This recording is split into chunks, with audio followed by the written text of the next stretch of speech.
TTD మాజీ chairman YV Subbareddy PA చిన్న అప్పన్నకు హైకోర్టులో ఊరట దక్కలేదు. కల్తీ నెయ్యి కేసులో చిన్నప్పన్న బెయిల్ పిటిషన్ను ఏపీ హైకోర్టు కొట్టివేసింది.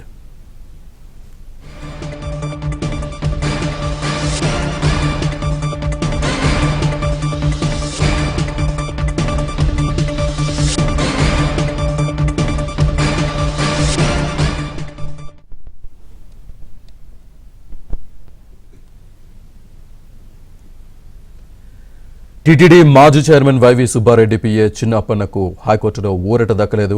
కల్తీ నెయ్యి కేసులో చిన్నప్పన్న బెయిల్ పిటిషన్ను ఏపీ హైకోర్టు కొట్టివేసింది. పూర్తి డీటెయిల్స్ మా ఏపీ బ్యూరో చీఫ్ రామారావు అందిస్తారు. రామారావు. శ్రీనివాస్, టీటీడీ మాజీ చైర్మన్ వైవి సుబ్బారెడ్డి పిఏ చిన్నప్పన్నకు హైకోర్టులో ఊరట దక్కలేదు. కల్తీ నెయ్యి కేసులో తివారీ ప్రసాదం లడ్డూ తయారీకి ఉపయోగించే కల్తీ నెయ్యికి సంబంధించిన వ్యవహారంలో చిన్నప్పన్న డైరీల నుంచి డబ్బు తీసుకున్నాడు అని చెప్పి ఆరోపణలు వచ్చాయి. దీనిపై సిబిఐ ఆధ్వర్యంలో సిట్ విచారణ జరిపి అతన్ని అరెస్ట్ చేసింది. ఈ నేపథ్యంలోనే తనకు బెయిల్ ఇవ్వాలి అని చెప్పి చిన్నప్పన్న హైకోర్టులో బెయిల్ పిటిషన్ దాఖలు చేశారు. ఈ బెయిల్ పిటిషన్ పై విచారించిన అనంతరం వాద ప్రతివాదనలు పూర్తయిన అనంతరం ఈ రోజు హైకోర్టు తీర్పు ఇచ్చింది. అతనికి బెయిల్ ఇచ్చేందుకు నిరాకరించింది.